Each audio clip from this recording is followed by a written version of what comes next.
Good morning बच्चों।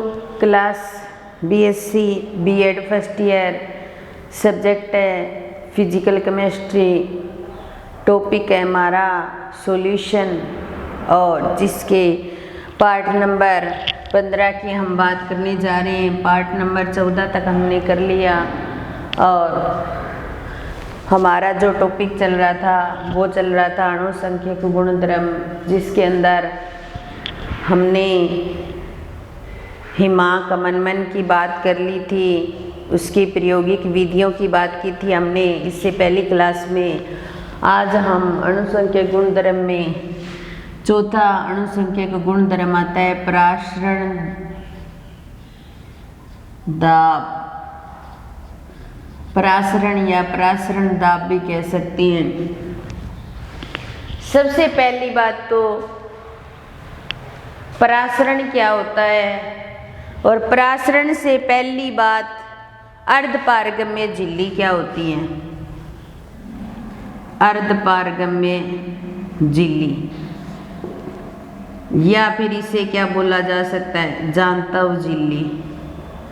जांतव झिल्ली भी बोल सकते हैं अपने। तो अर्धपारगम्य और जांतव झिल्ली क्या होती है, इसके अंदर क्या करते हैं, परासरण की प्रक्रिया को करवाने के लिए अर्धपारगम्य झिल्ली या जांतव झिल्ली का प्रयोग किया जाता है। ये जांतव झिल्ली या अर्धपारगम्य झिल्ली ऐसी होती है जिसके अंदर विलायक के अणु तो जा सकते हैं आर पार, लेकिन विलेय के कण नहीं जा सकते। इस प्रकार की झिल्ली क्या कहलाती है, अर्धपारगम्य झिल्ली या जांतव झिल्ली। और कहने का मतलब है कि कम सांद्रता से अधिक सांद्रता की ओर, कम सांद्रता से अधिक सांद्रता की ओर जो गमन होता है उसे क्या कहा जाता है, परासरण कहा जाता है। और इस परासरण को रोकने के लिए जो दाब लगाया जाता है वो क्या होता है, परासरण दाब होता है। तो परासरण या परासरण दाब करवाने के लिए अर्धपारगम्य झिल्ली या जांतव झिल्ली को काम में लिया जाता है। ये एक ऐसी झिल्ली होती है जिसमें से विलायक के कण तो आर पार जा सकते हैं लेकिन विलेय के कण नहीं जा सकते। उसे जांतव झिल्ली अर्धपारगम्य झिल्ली कहा जाता है। अर्धपारगम्य झिल्ली में कम सांद्रता से अधिक सांद्रता की ओर गमन होता है, उसे क्या कहा जाता है, परासरण। और परासरण को रोकने के लिए जो दाब लगाया जाता है वो दाब होता है परासरण दाब। तो वो होता है परासरण दाब। तो यहाँ पर परासरण, सबसे पहले हम परासरण दाब से संबंधित कुछ चर्चा करने वाले हैं। तो सबसे पहले परासरण दाब के नियम। परासरण दाब के नियम, कुछ नियम है परासरण दाब के। जैसे पहला नियम आता है वॉन होफ वॉयल का नियम। पहला नियम आता है वॉन होफ वॉयल का नियम। वॉयल का नियम, वॉन होफ वॉयल का नियम। परासरण दाब होता है उसको इस तरीके से डिनोट किया जाता है। इस नियम के अनुसार ये कहा जाता है टेम्परेचर को तो क्या रखा जाता है, स्थिर। तो हम ऐसे कह सकते हैं कि इस नियम के अनुसार स्थिर टेम्परेचर पर किसी तनु विलयन का परासरण दाब विलेय के अणुओं की सांद्रता के समानुपाती होता है। हम ऐसा कह सकते हैं कि इस नियम के अनुसार स्थिर टेम्परेचर पर परासरण दाब विलेय के अणुओं की सांद्रता के क्या होता है, समानुपाती होता है। तो सांद्रता मतलब कंसंट्रेशन, और कंसंट्रेशन को हम क्या करते हैं, C से डिनोट करते हैं। तो परासरण दाब C के क्या हो जाएगा, समानुपाती। तो समानुपाती का निशान हटाएंगे, C बराबर यहाँ पर क्या आ जाएगा, कांस्टेंट आ जाएगा। तो परासरण दाब और कंसंट्रेशन का जो अनुपात होगा वो कांस्टेंट के बराबर हो जाएगा। यहाँ पर ये तो परासरण दाब को शो कर रहा है, किसको शो कर रहा है, परासरण दाब को, और C किसको शो कर रही है, विलयन की सांद्रता। C किसको शो कर रही है, विलयन की सांद्रता को। और विलयन की सांद्रता किस प्रकार से हो रही है, मोल प्रति लीटर। तो विलयन की सांद्रता को C से डिनोट किया जाता है मोल प्रति लीटर के अकॉर्डिंग। तो सांद्रता 1/V यानी कि आयतन के व्युत्क्रम में लिखा जा सकता है। तो इसलिए पाई यानी समान व्युत्क्रमानुपाती हो जाएगा आयतन के। तो पाई बी बराबर क्या हो जाएगा, कांस्टेंट। पाई बी बराबर क्या हो जाएगा, कांस्टेंट, ऐसे भी लिख सकते हैं अपने। और पाई बी बराबर कांस्टेंट, या कांस्टेंट को K से डिनोट भी कर सकते हैं। तो हाँ, वान टू फॉइल का नियम, स्थिर टेम्परेचर पर किसी भी तनु विलयन की सांद्रता तनु विलयन के अंदर विलय के अणुओं की सांद्रता परासरण दाब के समानुपाती होती है। पाई अपॉन में C करेंगे तो ये कांस्टेंट के इक्वल आ जाएगा। C होता है 1/आयतन, ठीक है। तो पाई व्युत्क्रमानुपाती हो जाएगा आयतन के। तो पाई बी बराबर कांस्टेंट, पाई बी बराबर कांस्टेंट K से भी डिनोट कर सकते हैं। तो ये था वॉन टू होफ बॉयल का नियम। परासरण दाब के अकॉर्डिंग कुछ नियम दिए गए हैं, जिसमें पहले नियम की बात की हमने, वॉन टू होफ बॉयल का नियम। फिर उसके बाद में दूसरा नियम आता है वॉन टू होफ चार्ल्स का नियम। वॉन टू होफ चार्ल्स का नियम, वॉन टू होफ चार्ल्स का नियम। जैसे बॉयल नियम दिया गया है, उसी प्रकार चार्ल्स नामक साइंटिस्ट थे, उन्होंने वॉन टू होफ चार्ल्स का नियम दिया, जिसके अकॉर्डिंग ये कहा जाता है कि यहाँ पर तो हमने क्या किया था, टेम्परेचर को स्थिर रखा था इसके अंदर, वहाँ पर हम क्या करेंगे, कॉन्सेंट्रेशन को क्या करेंगे, स्थिर रखेंगे। तो कॉन्सेंट्रेशन को अगर स्थिर रखते हैं तो वॉन टू होफ चार्ल्स नियम के अनुसार अगर कॉन्सेंट्रेशन स्थिर रहती है तो उस कंडीशन में परासरण दाब किसके समानुपाती होता है, टेम्परेचर के। तो पाई समानुपाती हो जाएगा T, और पाई T बराबर क्या हो जाएगा, कांस्टेंट हो जाएगा। ये था वॉन टू होफ चार्ल्स का नियम, ये था वॉन टू होफ बॉयल का नियम। तो वॉन टू होफ चार्ल्स के नियम के अनुसार कहा गया है कि विलयन के आयतन में अगर वृद्धि नगण्य की जाए तो स्थिर आयतन पर कोई भी तनु विलयन होता है उसका परासरण दाब जो होगा वो टेम्परेचर के समानुपाती हो जाएगा। और अपने वॉन टू होफ चार्ल्स के नियम को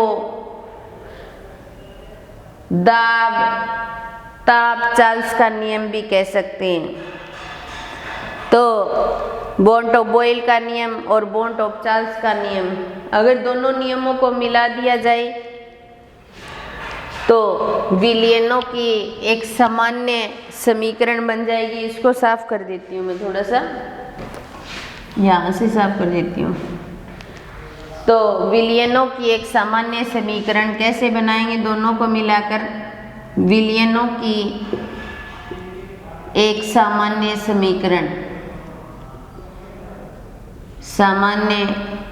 समीकरण, तो देखिए वॉन टू बॉयल का नियम तो कहता है परासरण दाब सांद्रता के समानुपाती होगा स्थिर टेम्परेचर पर। ये कहता है कॉन्सेंट्रेशन स्थिर रखनी है और परासरण दाब टेम्परेचर के क्या हो जाएगा, समानुपाती हो जाएगा। ठीक है, तो इसके अकॉर्डिंग परासरण दाब क्या होता है, आयतन के व्युत्क्रमानुपाती होता है। तो पाई व्युत्क्रमानुपाती 1/v या पाई समानुपाती c है तो इसको 1/v लिख सकते हैं। पाई समानुपाती t, इन दोनों को मिला दिया जाए तो पाई समानुपाती क्या हो जाएगा, t/v हो जाएगा। ऐसे कर सकते हैं, अपने समानुपाती का निशान हटाएंगे तो पाई v बराबर st आ जाएगा। और ये तो क्या है, 1 मोल के लिए, 1 मोल के लिए लिख देंगे। n मोल के लिए लिखेंगे तो NST हो जाएगा। और s की जगह अगर r लिखें तो पाई v बराबर क्या हो जाएगा, NRT हो जाएगा। ये एक मुख्य समीकरण आ जाएगी विलयनों के लिए। दोनों नियमों को मिलाने के पश्चात वान टू बॉयल का नियम, पाई समानुपाती c कॉन्सेंट्रेशन के समानुपाती, दूसरे में वॉल्यूम के व्युत्क्रमानुपाती। ये बोलता है आयतन के टेम्परेचर के समानुपाती। दोनों को मिला दिया जाए तो आयतन के तो व्युत्क्रमानुपाती और इसके समानुपाती, दोनों को मिला दिया तो t/v बन जाएगा। और समानुपाती का निशान हटाएंगे तो पाई v बराबर st आ जाएगा। n मोल के लिए लेंगे तो NST आ जाएगा और s की जगह r रख देंगे तो क्या आ जाएगा, पाई v बराबर क्या हो जाएगा, NRT हो जाएगा। इसी प्रकार एक और नियम की बात करते हैं हम, ये तो आप लोगों को समझ में आ गए होंगे, वॉन टू होफ आवोगाद्रो का नियम।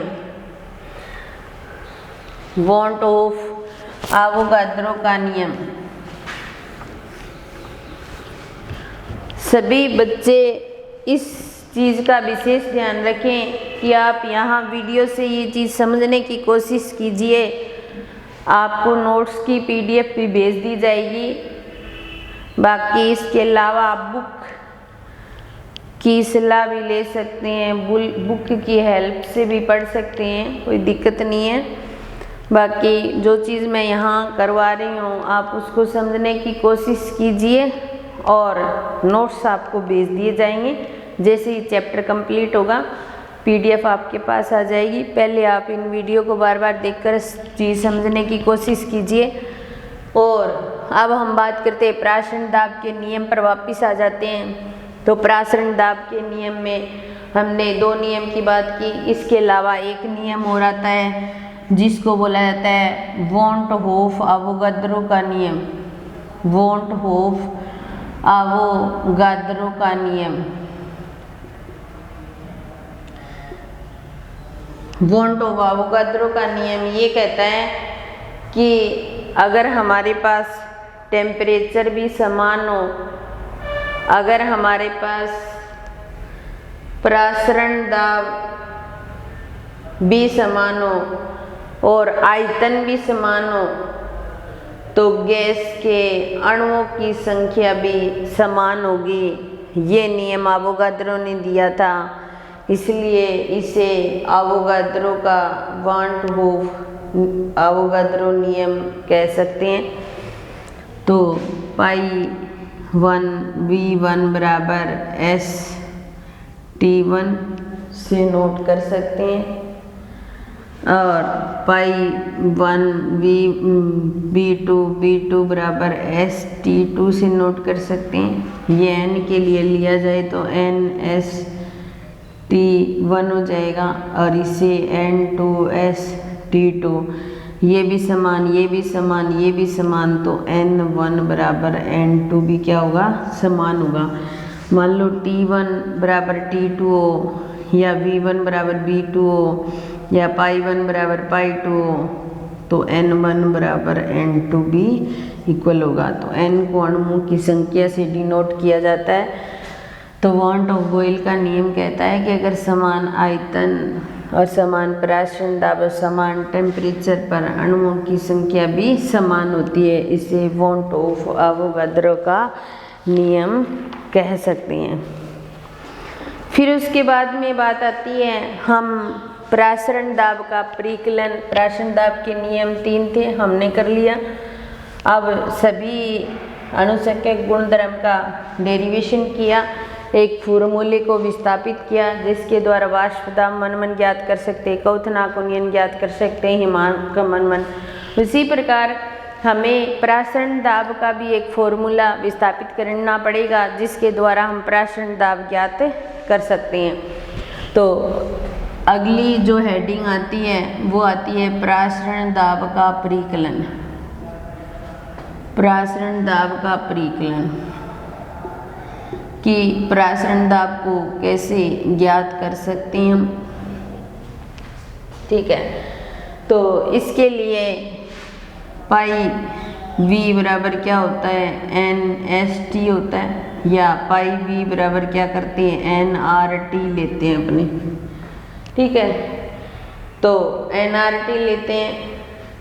अब देखिए हमारे पास यहाँ पर पाई बराबर ये नीचे आ जाए तो N बटा में RT आ जाएगा, और C मोल बटा में आयतन के बराबर होता है, तो पाई बराबर CRT भी कर सकते हैं हम। इसके द्वारा फॉर्मूला ज्ञात कर सकते हैं और इसके द्वारा नंबर 1 इक्वेशन और नंबर 2 इक्वेशन।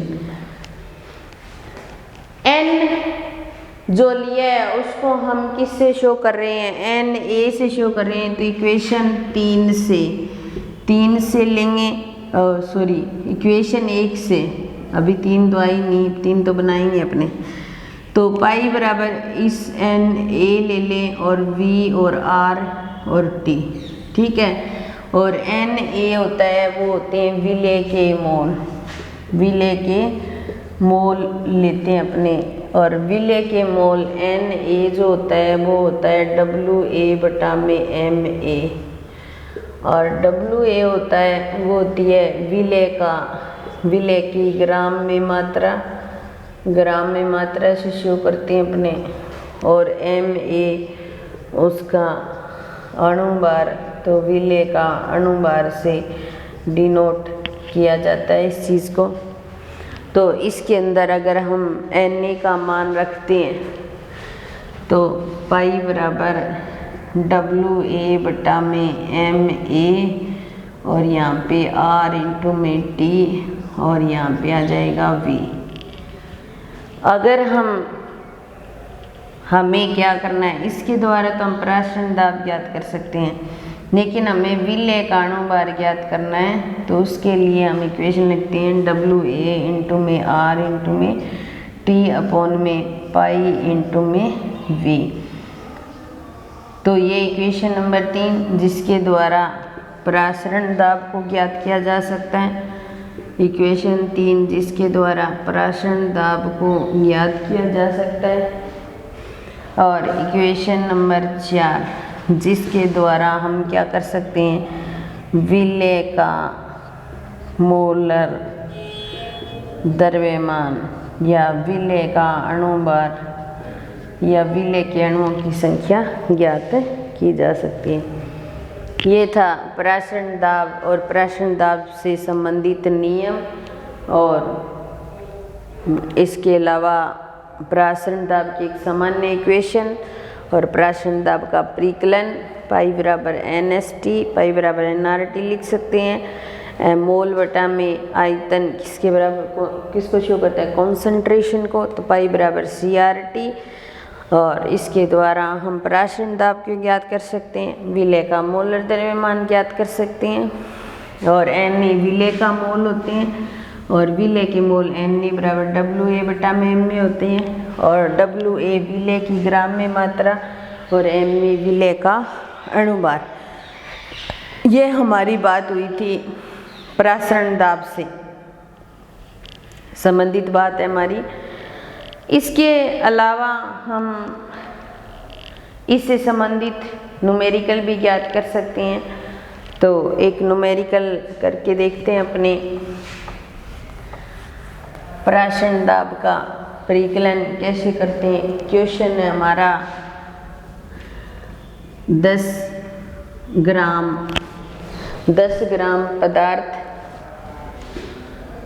पदार्थ 250 ml जल में 250 ml जल में घुला हुआ है। 250 ml जल में घुला है। इस विलयन का टेम्परेचर 25 डिग्री सेंटीग्रेड पर परासरण दाब 600 mm Hg के समान है। पारे के समान है। Hg का मतलब पारे के समान है। तो पदार्थ का अणुभार ज्ञात करो। और पदार्थ का अणुभार ज्ञात करने का सूत्र है Ma बराबर WA/में पाई इंटू में V इंटू में R इंटू में T।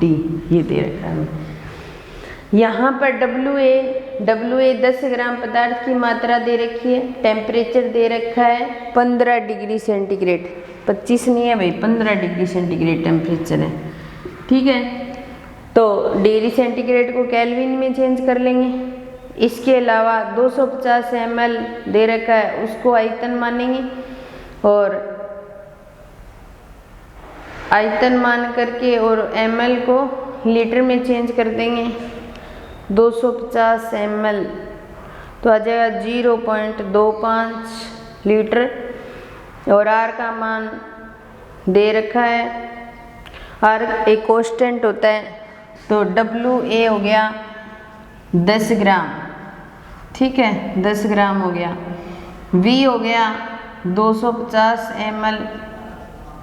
ठीक है, तो इसको लीटर में चेंज करेंगे तो 0.25 लीटर हो जाएगा। R का मान 0.0821। ठीक है, और टेम्परेचर 15 डिग्री सेंटीग्रेड टेम्परेचर दे रखा है। 273 में 15 डिग्री सेंटीग्रेड जोड़ देंगे तो 8 और 2 8 और 2 288 केल्विन आ जाएगा। ठीक है, और पाई का मान दे रखा है 600 mm Hg। तो mmHg के अकॉर्डिंग लेते हैं तो 600/760 पारे के तल के समान लिया जाता है। तो इसको 760 से क्या करना पड़ता है, डिवाइड करना पड़ता है। तो हम इस फॉर्मूले को मान रखेंगे। तो Ma ज्ञात करना है। हमें WA दे रखा है 10 इंटू में R का मान 0.0821 इंटू में टेम्परेचर का मान 288 केल्विन आ जाता है। ठीक है, बटा में परासरण दाब का मान दे रखा है 600 और 760 ऊपर चला जाएगा। ठीक है, और आयतन का मान 0.25 दे रखा है। अब एक 0 से ये 0 कैंसिल हो जाएगी। ठीक है, अब बाकी अपने मल्टीप्लाई कर लेंगे कैलकुलेटर की सहायता से। तो देखिए अभी मैं करती हूँ। अब देखिए हमारे पास आ गया 0.0821 मल्टीप्लाई 288 मल्टीप्लाई 760। तो ये आ गया 17,970.048। अब नीचे वाले को मल्टीप्लाई करते हैं। अपने नीचे वाले को मल्टीप्लाई करना है तो 0.25 मल्टीप्लाई 60 और ये आ जाएगा 15। अब 15 से फिर ऊपर वाले को डिवाइड करेंगे तो 1 7 9 7 0.048 डिवाइडेड 15 तो आ जाएगा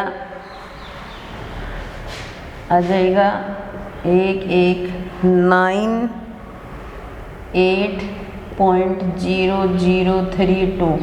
तो ये लिखना जरूरी नहीं है, तो 1198 ये आ गया अणुभार, यानी कि इस पदार्थ का अणुभार आ गया 1198।